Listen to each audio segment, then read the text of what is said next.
What up, though? Welcome once again to the Hyphen Universe show. How's everybody doing? How is everybody doing on this early morning? It's not that early. It's 7:45. It's 7:49. How is everybody doing, man? I am your host, B Hyphen, aka Kellen Conley. Let me tell you, though, I'm feeling great. I'm feeling good. I'm feeling fantastic. That's right. That's right. I just wanted to come on here real quick, and I mean real quick because I got things to do. I got to work in a little bit. It's early, like I said, but I wanted to touch in with y'all. Touch in. I wanted to touch in. That sounds so creepy. I wanted to touch in with you guys. Let me get my... There we go. I wanted to touch in with you guys. I wanted to tap in with you guys is more like it. That'd be better. I'd rather a tap in than a touch in. You know, touch in just sounds creepy. Yeah. I hadn't been on for a minute, man. So I thought I wanted to take a few minutes and kind of touch base with y'all, man. So happy to be here. As always, I love doing the pod. And I got a couple things I want to talk about. So, the way the Hyphen Universe show works is in order to keep it concise, because if you listen to my last podcast, Hyphen Nation, your boy can go a little long, and your boy don't got time like that today. So, at the start of every episode, and I'm going to have to figure out how to do this on the stream. Hey, where is my frame? Hold on. There it is. Look at that. Now I have a frame. It's so much prettier. Sorry about that. I'm going to have to set it up so there's a little timer to kind of keep me straight because I want to be concise. I want to get my thoughts out, and there will be times when I'm just like, whatever. I'm going to go for as long as I want, but I want the show to be straight to the point, and I want to make it as good as possible for y'all. And plus, who said a little pressure never hurt anybody? So here we go. 15 minutes on the clock. Go. All right, man. First and foremost, let's start with the good news. So, my second album, Hyphen, it comes out this Friday, May the 3rd. It'll be available on all digital service providers. And it will also be available on my Bandcamp, b-bandcamp.com. It'll also be available on my website, hyphenuniverse.com. If you go to the website, there's a banner at the top of it right now. It says Hyphen, May 3rd, 2024. You click that and you get to see the artwork. And then there's a link so that you can do the pre-save if you want. The pre-save will save the album to your whatever you use. Right now it's just Spotify and iTunes where you'll be able to access it and do all the fun things that you want to do. And then on Friday at midnight, it'll become available. And then it'll go out worldwide. And everybody can listen to it, man. So I'm very excited. I am so excited this thing's about to come out, man. And I appreciate each and every one of y'all rocking with me. That's the reason why everything slowed down this month. Because originally, when the album was completed, I was trying to release kind of like a joint venture with other sound visual artists where we all came out at the same time, roughly. The timetable didn't quite line up, so I decided I was going to drop mine on May the 3rd, which is Apple Blossom Weekend. Now, for those of you not in the know, Apple Blossom is this festival held in Winchester, Virginia, the town I was born in, and it's a huge parade they do on Saturday, and then all week they have all kinds of events. Celebrities come in, and they ride in the parade, and you can see them. One of my favorite Apple Blossom memory, actually, besides being in the parade and waving like this for the whole parade route in a cold, dreary day in a white t-shirt and a pink dress shirt. One of my favorite memories is Sean Astin, right after Stranger Things 2 came out. He was in the parade, and of course, Bob Newby was the character he played in Stranger Things 2, and he went by me and my family, and I'm waving, I'm like, oh, Sean, because I'm real meh on the Lord of the Rings, so you'll never get me to come around on that. And I need to watch the extended cut again as a 40-year-old versus a 20-something-year-old watching the regular editions to see if it changes my mind like it did Mark Rob.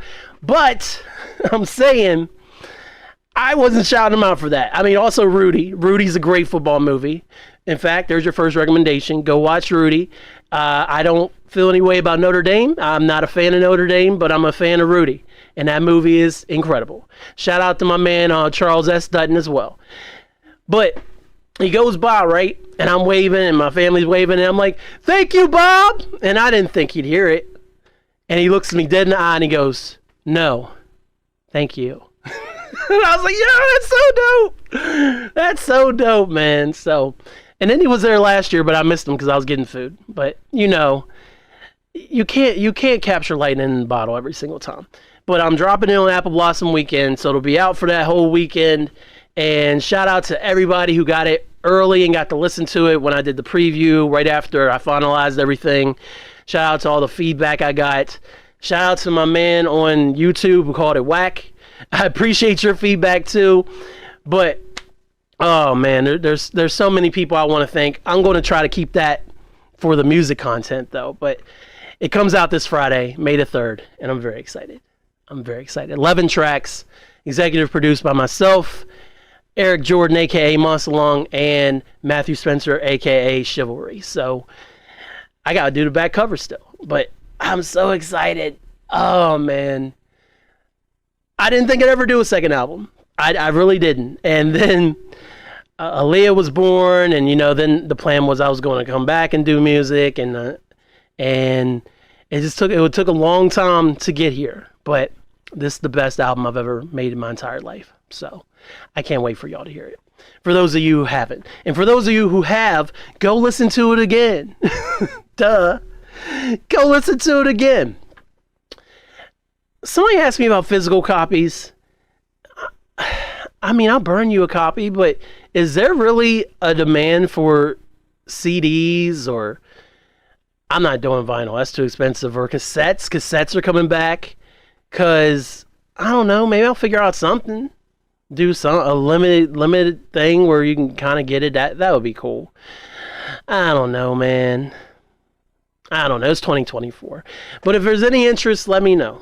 But the album is coming out. I almost did an emergency pod.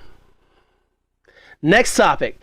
I almost did an emergency pod not that long ago. Because I don't know if y'all heard. But there's been some dissing going around in hip-hop. And it all started with Kendrick Lamar on Like That, where he dissed J. Cole and Drake. Everybody's like, ooh. And honestly, I listened to it the first few times, and I mentioned it on here. It was a Kendrick. I love Kendrick. I love him. But it's not like he came out and was like, these things, y'all suck. He had to make it all fancy and...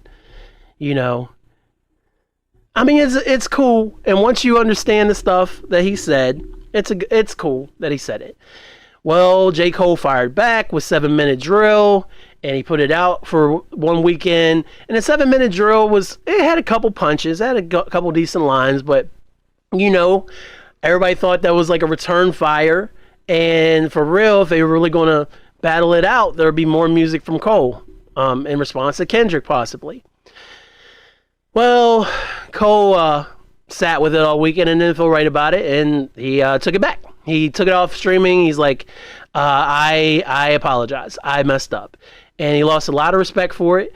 I didn't lose any respect for him because that kind of is in line with J. Cole's character, who he has become as an artist, especially since his third album, since Forest Hills Drive. He's always been trying to be transparent and honest with his fan base.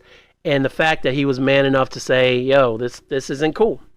I don't enjoy this whatsoever. I got to respect it. I got to respect that a lot. So I'm not mad at him, but I understand a lot of people are like, yo, like Mal from the Rory and Mal show is mad at J. Cole. It's funny to say something about J. Cole apologizing. But look, aside from the rap beef, if you do something and then it doesn't sit right with you, it's perfectly okay to not be all right with it. It's fine. Like, it's all right to say something foul and go apologize. You know, I'm an Aquarius. I say hateful things sometimes, and I cut deep. And there's been a lot of times that I've had to be a man. And shout out my man Michael. And go apologize, be the bigger person. And it sucks. And I've gotten really good at apologizing over the years, but you got to stay true to how you feel. So even if in that moment you meant that with your chest, but then later you're like, nah, you know what? This ain't worth it. And of course, they have the examples of the past, Tupac, Biggie, other rap beefs that have gone wrong. All the constant stream of rappers who come out and then end up dead somehow, some way. Offset, taken by violence in hip hop. So it's always that constant worry in the back of a rap artist's brain that, who knows how long I got here? Why do I want to perpetrate something that's going to make it shorter? So I respect Cole's decision, okay? So the question was, is Drake going to respond? And everybody was thinking he wasn't, for the most part, especially after the whole Pusha T thing. I mean, you were hiding a child. I re-listened to the story of Adidon in the midst of all of this. And it's still a very good diss. A very good diss. And the blackface pictures that Pusha found from that photo shoot that Drake did in Toronto, I believe, right before So Far Gone blew up, that made it look even bad, even worse. It was the perfect storm. But of course, supposedly Jay Prince had stopped the response and it was too nasty. And so instead of getting a direct response, we got I'm Upset by way of the video where Drake did a Degrassi reunion rather than release this. And then he never responded to Pusha. Other than a little jab here or there. Never responded to Pusha. Also, though, Wayne never really went at Pusha either, though. And Pusha's been on Wayne for years. Years before he turned to Drake. And he never fit into it. And it never hurt Wayne. So, I don't know the logic between Jay Prince and Drake and this not coming out. But I didn't think he was going to respond. I mean, he was on a successful tour with Cole, Drake. He had just released For All the Dogs. And For All the Dogs, the Scary Edition, whatever you call it, the Scary Hours Edition. Actually, second recommendation, I listened to it right after everything happened with the diss. That was the first Drake solo album, because I enjoyed the 21 Savage album, aside from his needless disses of Serena and Meg the Stallion, and Meg's got her own issues going on apparently, which hopefully justice will prevail on that one. But I enjoyed that, but the last Drake album that I truly messed with, I was like, yo, I like this Drake album. Because I liked Views well enough, but Views wasn't what I hoped it would be. So I guess it would have been, if you're reading this, it's too late. Or it would have been Nothing Was the Same. Yeah, because it was Nothing Was the Same, if you're reading this too late, and then Views came out. But I really enjoyed the album all the way through, and I enjoyed the bonus tracks. Drake is rapping on them bonus tracks, man. Them bonus tracks are crazy. The James Harden track. That was great. That was absolutely great. What's up? What's up, Galaxy Bound? I appreciate you checking in, man. So, like I said, I didn't think there'd be a response. And then all of a sudden, Push-Ups starts making rounds on Saturday. 3 Saturdays ago? It was 3 Saturdays ago, because my daughter Leah just turned 10 2 Saturdays ago.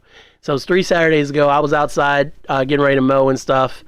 And Elliot Wilson, shout out to my guy Elliot Wilson. He's always posting everything on Instagram. And, yo, what up, Sincere? How are you, bro? How are you, man? Yo, Sincere is super dope. He is a super dope rapper, and I just discovered that thanks to the Swordcast Discord. Shout out to the whole Swordcast Discord, man. He's in my chat right now, checking me out. So I truly appreciate that. But I lost my train of thought. But yeah, Elliot posted it, and then people's like, oh, it's AI, it's not really Drake. And then Academics had played it, and then apparently Academics is like, oh, I'm going to drop the CDQ. Yeah, when's the last time you heard CDQ? And then Budden had said earlier in the week, even though I don't mess with Podcast Joe like that, he's like, I heard the diss. Well, he didn't hear the diss. He heard a big diss was coming from Drake, but you know how Budden be talking, so I didn't think anything of it. But then finally got my hands on Push-Ups, man. And I was digging like it was 2011. No, not even 2011. Like 2008, 2009 blog era, trying to find this full track. And I finally found it. And man, I didn't think, I know, right? Yeah, Podcast Joe be something else, man. I respect rapper Joe for what he was. Joe kind of trash as a person, we all know that, but Podcast Joe is a mess. He a mess. But he dropped Push-Ups, man, and I didn't think he had it in him. I Can Never Be Nobody #1 fan. And like, yes, he called Kendrick short. He said he's not making a lot of money on his music. He has to split 50-50 with Top. But it was good. And it was catchy, just like Charged Up. Well, Charged Up wouldn't catch up, but Back to Back was catchy. And I was like, yo, this is kind of dope. So I was real proud of Aubrey in that moment. Like, he did it. He responded back. But then everybody's like, AI, he's not claiming it. But then all of his Instagram stories, he was claiming it essentially without actually claiming it. It's not on streaming. It's not him. And then on top of that, best diss. I'm just going to jump into it. The best diss out of everybody, it has to be, the tailor-made freestyle, man. And I'll tell you why the tailor-made freestyle is the best. So, Push-Ups came out. Ross caught some stray shots. Yeah. Ross and Chris Brown's joints are both hella dope, and Ross caught some straight shots, like I said, and Ross immediately, because Drake called him 50, and who knew those guys had problems? That's my 15 minutes, but we gonna keep rolling through this for a few more minutes. I said I got it. Dang, okay, my bad. So Ross caught some shots. Ross apparently unfollowed Drake and was laughing at the like that diss and everything like that. So Drake threw some shots. He immediately goes to the studio and records his diss, calls Drake white boy, says Drake has a BBL, and he got his nose done. White boy. And y'all know I love me a Ross verse, especially over a good beat. It's a great Ross song. It's great. But also, Ross's feels very warning shots. So I didn't know if there would be more to come, even though the BBL and the nose job is crazy. And white boy. It's crazy. I love all that. I do. I think it's great. But from there, so everybody's like, all right, so did Drake really do this? Is Drake just going along with it? Then I think it was like the Friday Taylor's album came out.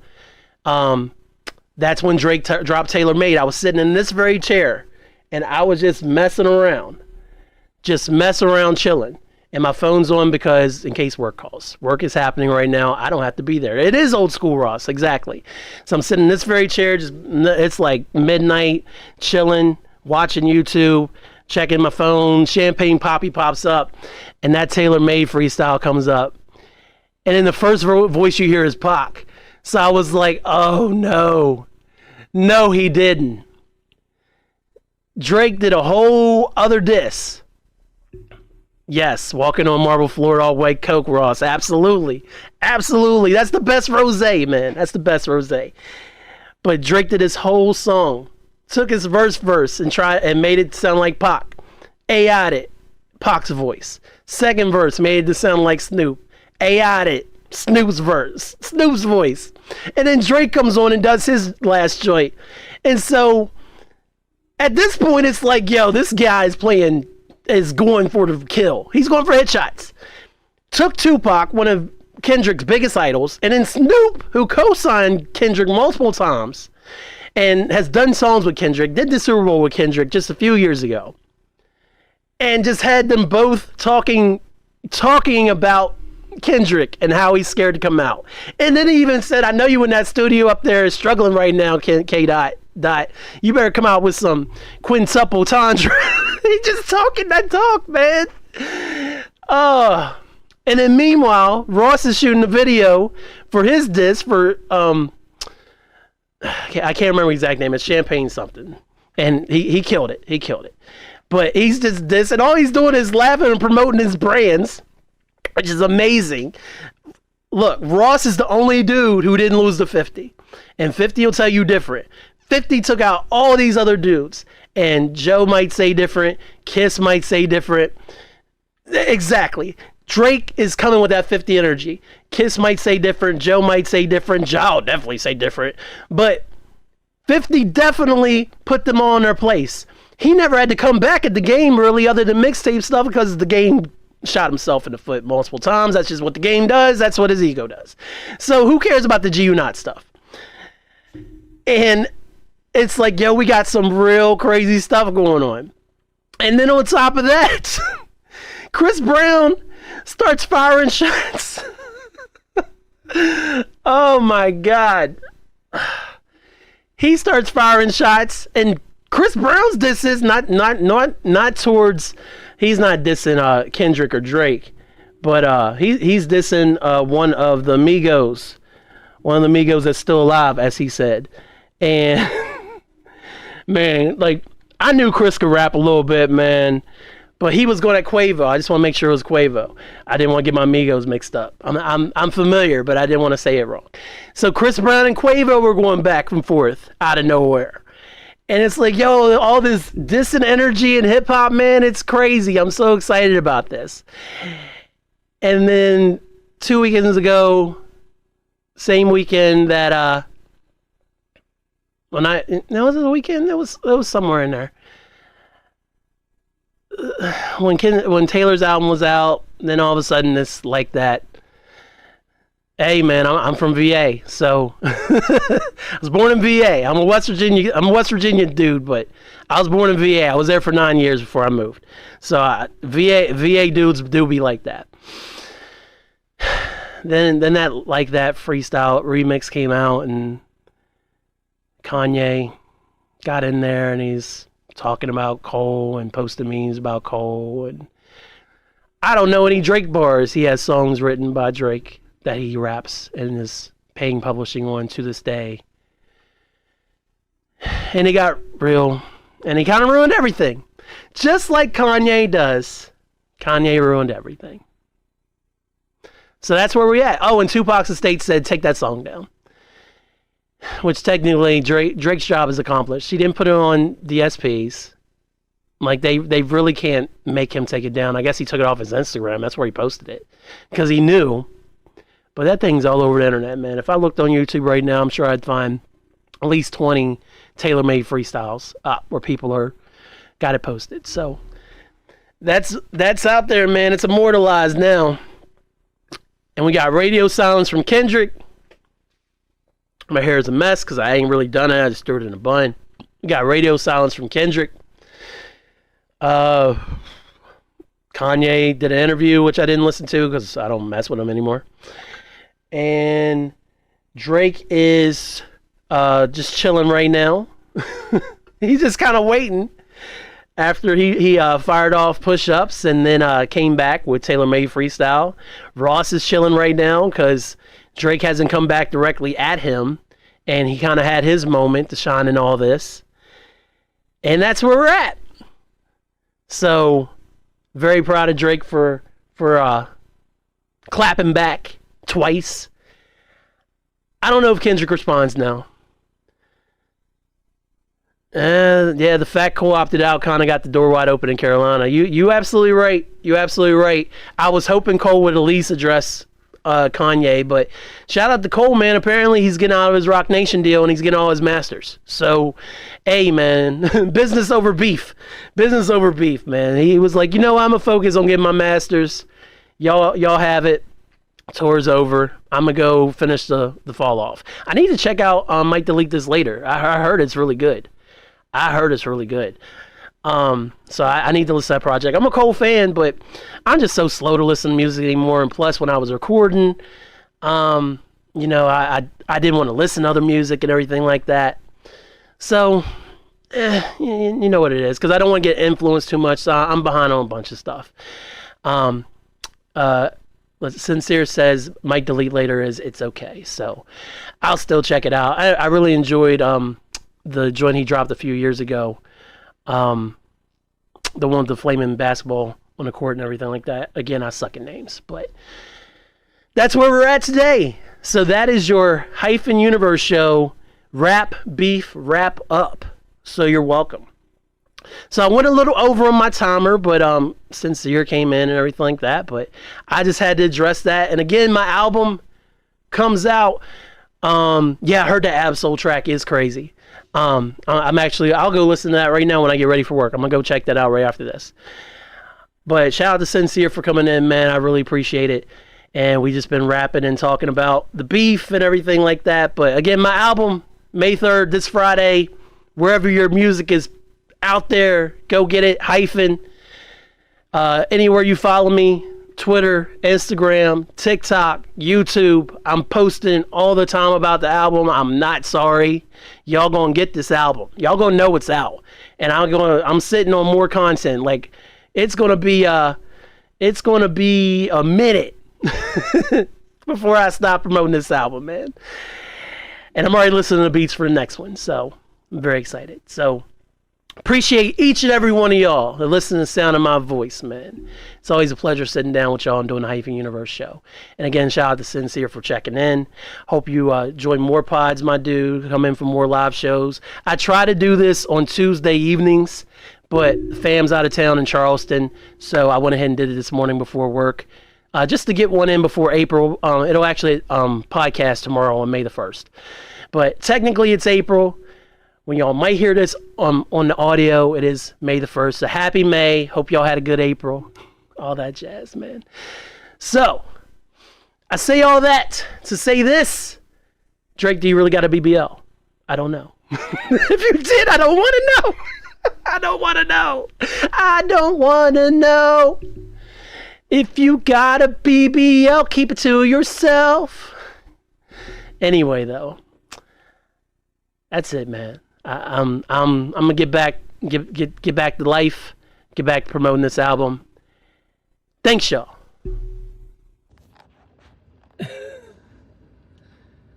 Kendrick responded. He dropped his record Euphoria. I've listened to it twice. Two things. Kendrick is officially the 2001 Lakers. He's 96 Bulls, 2016 Warriors, 72 Dolphins. And also, that's why he's in my top 3. My God!